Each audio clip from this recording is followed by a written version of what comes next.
Bandeko, Obozomona, Boyebiye, Ezali infirmier, faux journaliste,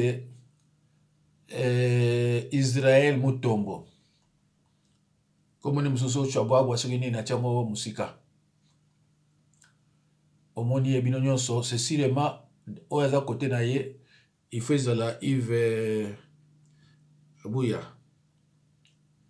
Alors, ndeko oyo akangisi mwana biso ya Mukongo baweli nini parce que ndeko oyo alobaki vérité que infirmier faux journaliste Israël Mutombo Muluba aza agent ya ANER. A cosité à l'obiango aza agent ANER, baza bango nyonso na babaka. Baza au moins plus de 1000 agents ya ANER o ba wuti na Mbujimai na Kananga. Ba mosusu baza ba wewa. Mi bazo kambongo atake ba agent ya ANER.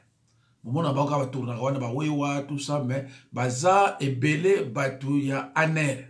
Oyo mbongo ezobima na kesa l'État pour na futa ba wewa na batu mususu.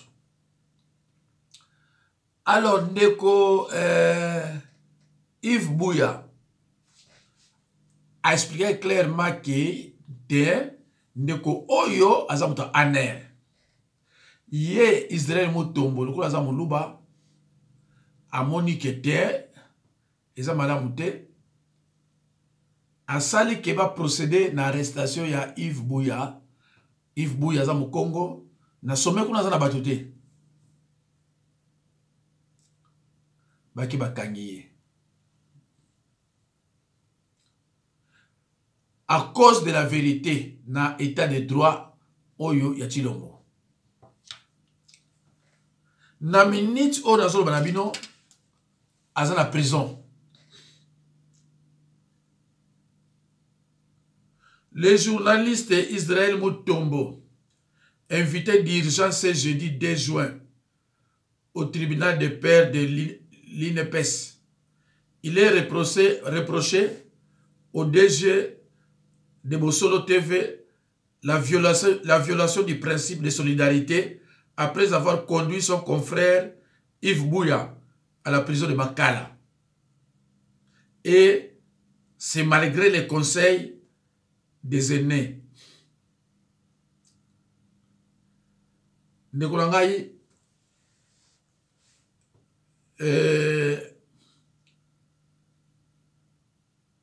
ba oyo bamona ki bien te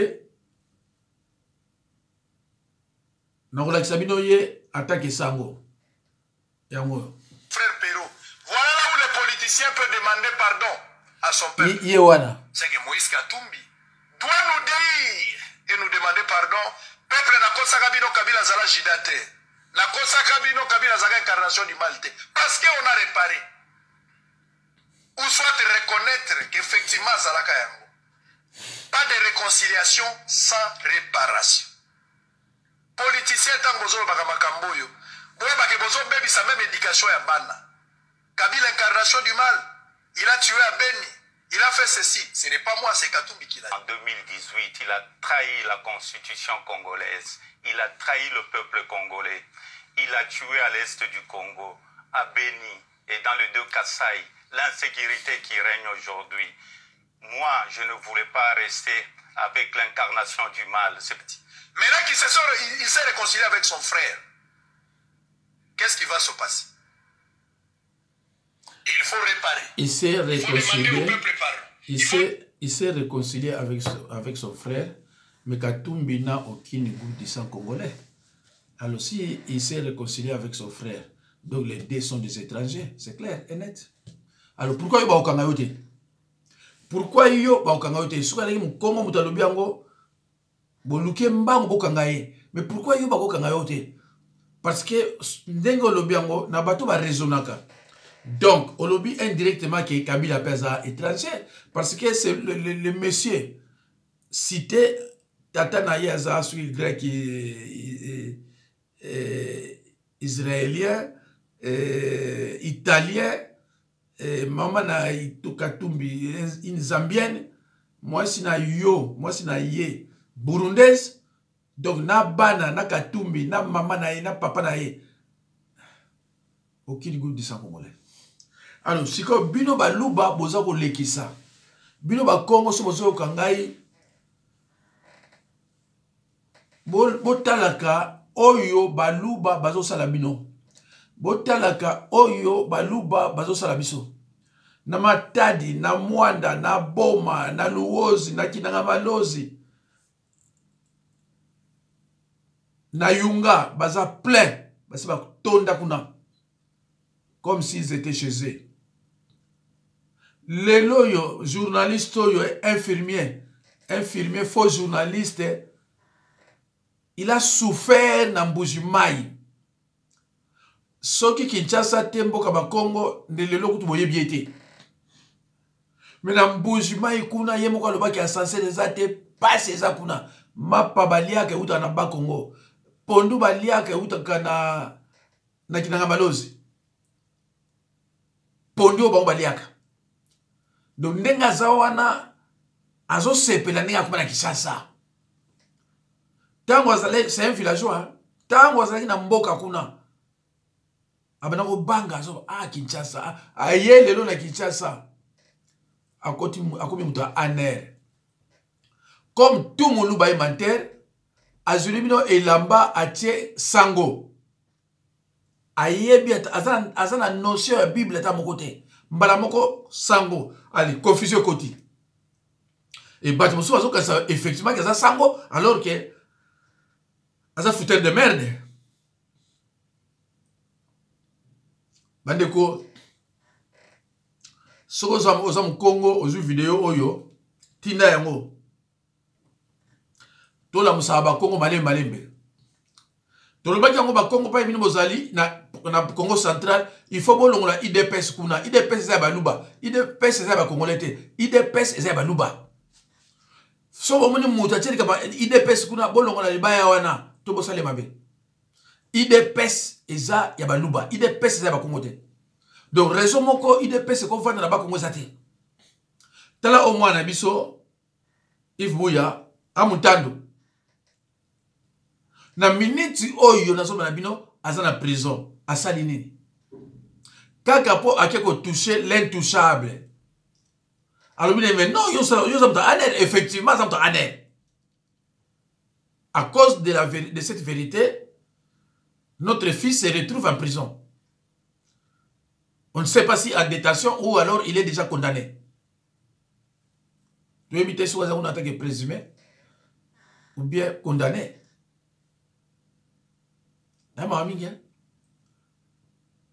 Muluba ko loba ndenge koki même oyo ya mutu muke onani baka comment okangisa bato oyo abana ko lela na télévision abana ko lela na réseaux sociaux que naza orphelin de père orphelin de mère na ba chemise nzuluka aza eloko oliate ya uti Mbujimai ba ebisi yo lokolo yebi français comme un pasteur na misala ne mabe bala moko abina comme évangéliste voilà baluba nazana muluba mususu awa asala succès en France pas bazoba après souka nango aye ko reconnaître que azaki nenganga azaki ne pasteur te yano bana bino soki yo ko samba l'église pasteur za muluba sortez vite de cette église aux en affaire na aventurier un muluba d'abord menteur un muluba na lobango bandaka la bato so ba no toyoki na gouvernement kuna bato babadi ko loba yabo tozana ba vidéo ke baluba eloko alukuta diplôme moko ba sala ngone biso 10 personnes mukanda moko ba utiliser même combien de personnes voilà donc bandeko na banzi pour comprendre que eloko tolobi moi na biso ake na prison aza ko souffrir kaka po alobi vérité. Et bango balinga vérité te. Vérité na ye et memi ye kuna. Isa ma mingi bande kuna ngai. Donc muto ndeko oyo azuluka guerre entre baluba na ba Congo. Oza mu Congo vidéo o panza ya so panza ya moto mu Congo te. Na yebisi no ke nga YouTube afutanga te. Ko restenga sala vidéo po YouTube afutanga mbongo te. Soki o meke o cha extrait. Ya vidéo yo bien eloko ya nzembo moko boy.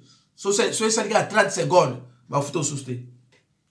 Bien que ça 30 secondes te. Ya que ça ba minute.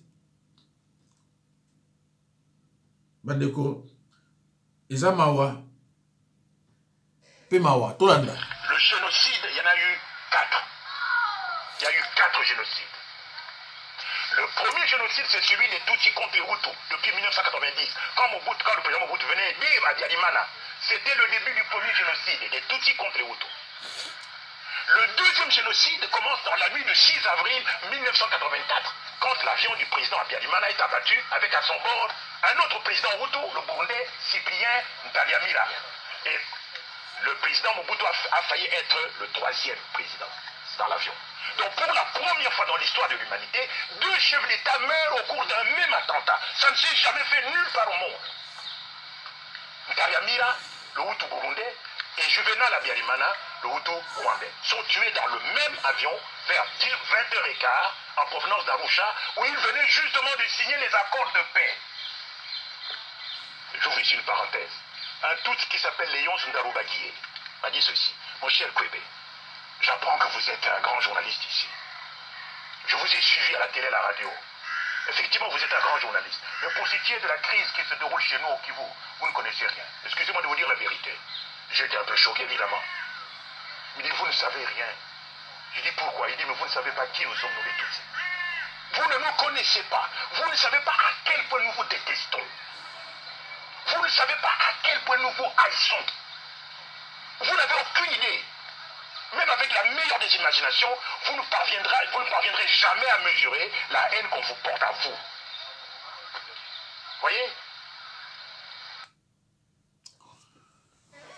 Bandeko langai na bandeli lisusu na accepte le mot boy mwana mwasi moko aza rwandaise mais asala na cabinet ya Tshilombo na présidence aza muto Kagame yango bandeko na zo bisaka biloke tango basolo bake o guerre ngezo le kilanga parce que ce tali ministre de la défense aza beau-frère ya ministre de la défense aza rwandais beau-frère ya Tshilombo grand frère ya mwasi ya Tshilombo oyo na bureau ya Tshilombo aza nani kuna zana la tshanoye aza nani kuna Harmonie Oumouali, rwandaise, traître complotant contre la RDC, cette femme preste dans l'équipe de communication numérique de la présidence dirigée par Madame Tina Salama. Infiltrée même dans l'équipe de communication de l'Assemblée nationale comme experte et se fait passer comme consultant en communication, ayant fait ses études au Canada. Elle travaille avec plusieurs agences de communication de Kinshasa qui gèrent la com de télécom en RDC. Experte en communication selon ses dires, Harmonie travaille aussi pour l'ANAPI et a intégré la fondation Wital toujours pour le compte de la communication. Madame Salama Tina devait nous dire plus sur cette femme qui est payée par la présidence mais fournissant les informations au Rwanda comme agent de renseignement. Rwanda is killing. Dekobeoki mwana mwasi oyo pire muta Kagame mais asaka na bureau ya Tshilombo mwana mwasi bomoni pire Kagame mais asalaka na bureau ya Tshilombo makambo communication Rwanda tout ça na ye azana kati mais alors tant que nous parler guerre nga nazo so motu nazo comprendre vous parlez de quelle guerre parce que ba Rwanda bazana bureau ya Tshilombo bato ba vrai garde corps ya Tshilombo ce sont des Rwandais Kagame lobby est-ce que bino boyoki Tshilombo lobby te pourquoi armée ya FARDC obinozo kumisa ba konzinango ba Rwandais mais si on guerre aux contre Rwanda ndegini bato bozo que mona basoda na biso ki no ba guerre ona ba yebi ba ko mo te ba sa sous-informé bazo comprendre te bazo ki no kufa. Pourquoi Kagame a dit que ngana ndimi to bunda na ndimi guerre parce que asana bilo mo sophistiqué ba petuna ta bazo ki no ba ko bo ba ba kufi. Ba c'est une protection. Il fallait pas savoir qu'il était. Et là comme ko bo mena si ba guerre wana bo ko yeba ko microja. Yo so ba kamera ba solo ba. Ba kabila ba solo ba. Ba ngone so groupe wana ba politicien est-ce que ba solo ba. Bandiko pour nous récupérer mboka. C'est possible parce que bien règle les causes là toujours. Mais c'est pas facile. Parce que makambo yo tozo comprendre, makambo tozo komona, eza yango te oza na sa mai. Moi je prends beaucoup de risques dans l'examen ba futa boye, ya ko ba makambo nyonso na zo ba wana. Botara bato. La cause des Banyamulenge, ces enfants de Tutsi venus s'installer au Kivu au siècle dernier, après un sérieux coup depuis le déclenchement de la rébellion. Ils reprochent maintenant à des hommes comme Moïse Nerugabo et Bizi Makara d'avoir joué avec le feu. Ils leur reprochent d'avoir fait d'eux des Congolais. Écoutez, je pense que la solution, c'est de parler avec ceux qui pensent qui ont une autre solution de rechange. Malheureusement, il n'y a pas d'autre solution. Nous devons vivre ensemble. Et nous devons nous éduquer mutuellement à vivre ensemble. Et je crois qu'il y a un travail qui se fait dans ce sens. Parce que justement, c'est ce dont la population était victime pendant des années. La politique de division. Donc Kabila est venu simplement exploiter ce que Mobutu avait déjà planté. Il avait déjà sémé. Kabila est venu en quelque sorte exploiter, mais c'était quelque chose de déjà existant. Et nous, justement, c'est cette mauvaise politique de division que nous devions combattre avec Kabila. Mais Kabila a plutôt aussi décidé de l'exploiter. Et c'est pourquoi nous avons encore pris les armes.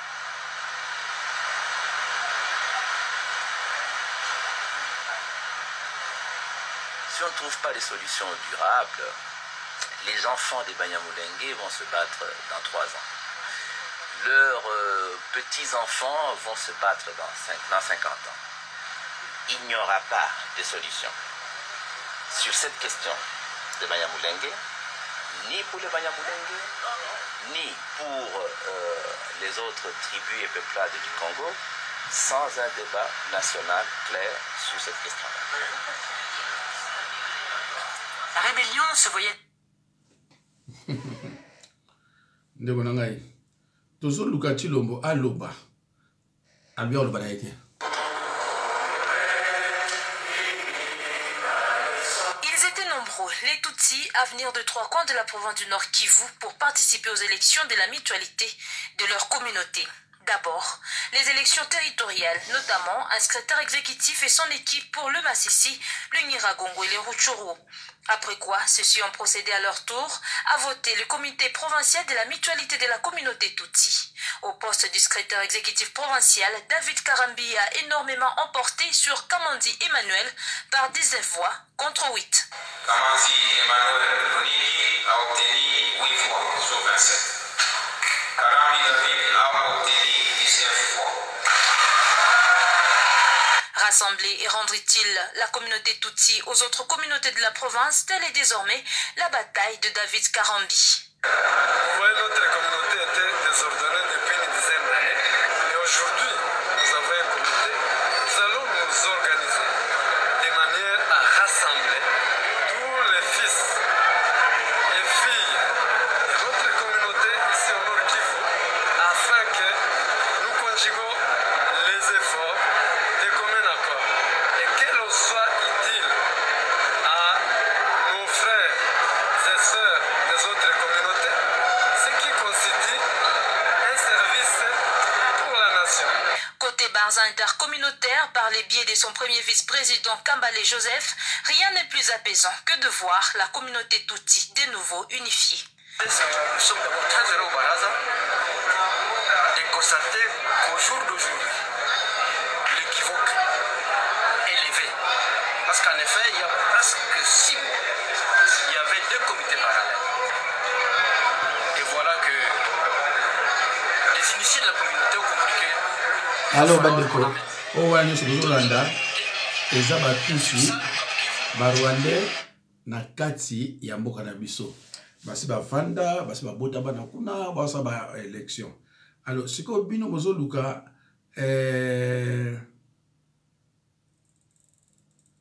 Ezra Ndengenini. Côté on a Bango Basi Bazoa Yango. Hein? Côté kuna Bango Basi Bazoa Yango. Et là, on sort le baron et côté kuna Bango Basi Bazoa Yango. Voilà. Bon, bande kuna banzi nazo sukawana na vidéo oyo yasuka. Il y a un deuxième plan qui est venu, mais qu'on n'a jamais vu, un accord qui a été signé entre le président Kabila et le président Kagame. Est-ce que vous pour outrepasser tous les volets? Ce n'est pas sérieux ce que vous dites, monsieur Kamere. Si vous aviez un plan pour pacifier l'Est du Congo ou l'ensemble du pays, et l'Est du Congo c'est toujours là où il y a l'instabilité dans votre pays, et ce plan approuvé à l'Assemblée nationale, elle n'a pas été appliquée. Pourquoi? Est-ce que c'est parce qu'il y a eu un autre plan entre Kabila et Kagame? Justement signé le 23 août 2008. Et 8 mois après. On va revenir sur votre plan là. Exact, on va revenir sur mon plan, mais je voudrais vous dire, le 23 août 2008, le président Kabila et Kagame à travers les représentants. Ce qui est curieux du côté du Rwanda, c'est le chef d'état-major général de l'armée, le ministre de la Défense qui avait signé. Qu'est-ce qui est curieux dedans? Curieux, c'est de l'autre côté. De l'autre côté, c'est le ministre de l'Intérieur qui a signé à la place du ministre de la Défense, ce plan-là. C'est l'inspecteur général de la police qui a signé à la place du chef d'état-major général de l'armée. Donc ça veut dire que de votre côté, vous n'étiez pas sérieux, du côté rwandais, vous étiez sérieux. C'est ce que vous voulez dire? Ça, moi, je n'entre pas dans ce qui se passe du côté du Rwanda, mais les personnes attitrées à engager l'État dans les domaines de la défense et de la sécurité. Selon vous, pourquoi, de votre côté, il n'y a pas eu ce sérieux qui a mis le Rwanda? Et je crois qu'il y avait d'agenda caché. Je crois, et je suis convaincu de cela. Parce que je ne peux pas comprendre qu'au moment où nous sommes en discussion avec la rébellion et Laurent Kunda, nous avons approuvé les recommandations et les résolutions après la conférence de Goma, et ne reste plus qu'à les appliquer. On va chercher un raccourci où le peuple congolais apprend à travers la radio et la télévision que les troupes d'un pays qui venait d'agresser le Congo, qui a occupé le Congo pendant plus de 5 ans, reviennent au Congo pour pacifier le Congo. Donc ça veut dire que votre président, M. Kabila, est toujours sous la coupe de Kagame et du Rwanda alors? C'est vous qui le dites. Non, non, c'est pas moi qui le dis. Moi j'ai dit tout simplement... L'interprétation que vous donnez là, ça veut dire que M. Kabila ne peut pas gérer des choses. Il prend les instructions de Kigali. Nous sommes dans une interview. Oui, c'est une question. Et comme vous êtes démocrate comme moi, je respecte vos déductions. Oui, mais moi, tout simplement, ce que je vous dis... Makambo yo ebanda kala mobali mwasi mutazo kinoko yamba nane c'est sur instruction du chef de l'État via le mwasi mutazo kinoko yamba kokono solo na ambassadeur pour ambassadeur babondela ye eloko malonga balobi wana ezate eza mawa mingi alors en tout cas natiki bandeko ba oyo baza na numéro ya sango il faut ko benga ye ko kebisa ye ngai mo na oluka numéro na ye lobi na benga ye si se croit que pouvoir oya bango eza éternel aza ko mikosa Mobutu aloba ki aza roi ba ko benga ye jamais tel mais jour akima Zuba kimisa ye andimaka te ka okima. Donc tant on a pouvoir fait que pouvoir non est éphémère. Un jour okotika yango obana koluka ba relation mosusu. Donc ye azalaki na pu ya Kabila parce que les loso ti lomba longwe azonga mba pa Kabila.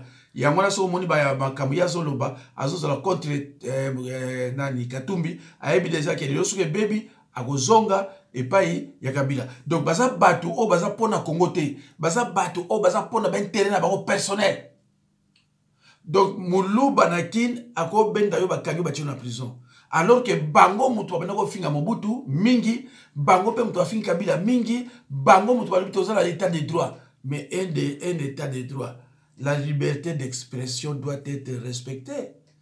Un journaliste a le droit a la liberté d'expression, donc il peut parler comme il veut. Ce n'est pas que ça, quand il s'exprime, il faut beaucoup kangaye, après beaucoup compliquer vinaye, beaucoup boire kaye na prison pour Azam au Congo. Voilà. Donc bande kunanga ba Congo, il faut vraiment bolamuka, boye ba ke toza ko sibir ba injustice moko eza mawatro. If bola likambu ya makasi ya grave asali ezali po alobi na yeke yo sakamuta aner. Ndeko nga pono lobi na mutu ndeko na foba tindo na prison ake akangisi ye ake kote ba juge nyonso baluba bozo yeba boki na prison bazuye boki na prison po alobi na ye ke ye muluba aza mutu ya aner. Bandeko za mawa do yo mukongo so la mukate soki okola mukate. Voilà. Botika bangote, boko pesa ka bangote bandako ko futela na ba Congo. Soki bomoni muluba ye, bola kisaye muluba mususu ndeko na ye, akene pa muluba na ye, to azonga na Mbujimai. Ba Congo eza pour ba Congo. Ba Congo eza pour ba luba te. Ba Congo eza pour ba Congo. Mbujimai eza pour ba luba. Yona Mbujimai tangu diamelaki, oko kende kuna tozwa diama, bako boma yo. IDPS nini parti politique ba Congo et que kende ko s'installer kuna na mboka na bakote. Mais pourquoi bango bako na IDPS bango na ba Congo? Foko bengana yango. Foko bengana yango. Kele na mwanda, kele na professeur nyeso ruto bana ya 15 ans, 16 ans. 14 ans ya baluba ba osaki ndumba kuna. Batozo ede bango za ba Congo. Mais mon louba, oko aider yendenge nini. Oko reconnaître noté. Oko sane bo la mondenge nini. Aza un grand moko éternel a okufa nango. Un menteur. Donc bandeko. Toujours un risque ya koloba. Mais oyo ba kozwa téléphone ya sango avanga boti ndilanga ngo. Na cause peut-être na pongiso na lamu na zwango na ke na sewa na kobenga ye obien na zu téléphone na ngai na bengi directement na solo na ye ke suka zo luka makambo wana akozwa yango pe. Merci bandeko na tikibino bandeko na biso ya ba Congo batando na banzi bino pe bofungula matoyi ne loko na sali Yves Bula azande na biso amutando. Donc quand on parle de Bakongo, ils ont Bantando, Bamanyanga, Bayombe, Badibu, groupe wana nyonso balenfu. Tozo lobila, tozo mutumoko, tozo la uni. Vraiment, bossa la tout, tozo la uni. Voilà. Beza la omusingombe, beza la biso nyonso mongolo wala 10 hectares, biso nyonso Bayombe, tozo la mutumoko. Merci nzamba pambola bino.